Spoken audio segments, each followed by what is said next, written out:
On September 10, 2025, Charlie Kirk was assassinated. This is the possible position where the assassin had a clear line of sight from a building located about 430 feet away. The assassin squeezed the trigger and a single bullet traveled this distance and struck Charlie Kirk right in the neck. More detail all in the video ahead. Charlie Kirk was tragically assassinated at Utah Valley University in Orem, Utah on September 10, 2025. He was hosting a large outdoor debate event as part of Turning Point USA's nationally publicized tour, titled the American Comeback Tour. This event was designed as a lively debate platform called Prove Me Wrong, where Kirk invited students to challenge his political and cultural views. But first, let's orient ourselves with a bird's-eye view of the scene and the positions of everyone involved. Utah Valley University's campus is a mix of open courtyards and multi-story academic buildings. At the heart of the event was the Lozy Center building, a multi-story structure adjacent to the main courtyard, where Kirk's event took place.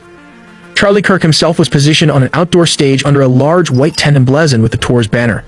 He was sitting and speaking into a microphone, facing hundreds of students seated along the main walkway and gathered around the stage. The crowd was estimated at over 3,000 attendees, including students and visitors. Meanwhile, on the rooftop of the Lozy Center building, a person dressed entirely in black was seen. This building was approximately 430 feet, about 131 meters, from where Kirk and his team were stationed on the stage. The rooftop provided a clear vantage point with open sightlines directly to the event area. Security footage and numerous eyewitness accounts have confirmed that the gunshot rang out from this rooftop location while Kirk was actively speaking. The bullet struck Kirk in the neck, causing him to collapse on the stage. But how did the assassin escape despite the huge crowd? The assailant's use of distance, the campus layout, and what is believed to be a scoped firearm indicate a high degree of planning and precision.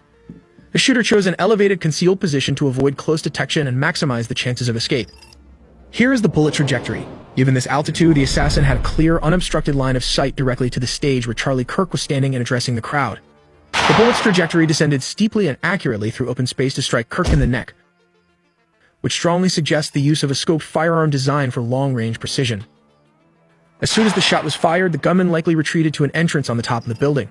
Despite security efforts, the shooter disappeared without a trace, climbing down from the building and blending into nearby campus structures or escape routes surrounding the Lozy Center. Witnesses reported that panic broke out immediately after the shot. The audience scattered, seeking shelter as shouts of "Get down" and "Run" echoed across the courtyard. Campus police and Kirk's personal security team moved swiftly to secure the area and evacuate Kirk.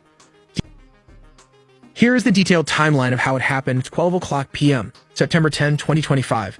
Event begins. Charlie Kirk began the event, with more than 3,000 people gathered to attend. The security detail consisted of 6 officers, along with Kirk's personal security team. 12:20 p.m., lead up to the shooting. Kirk was seated at the debate table, answering questions from students. The discussion touched on sensitive topics such as mass shootings and gun violence.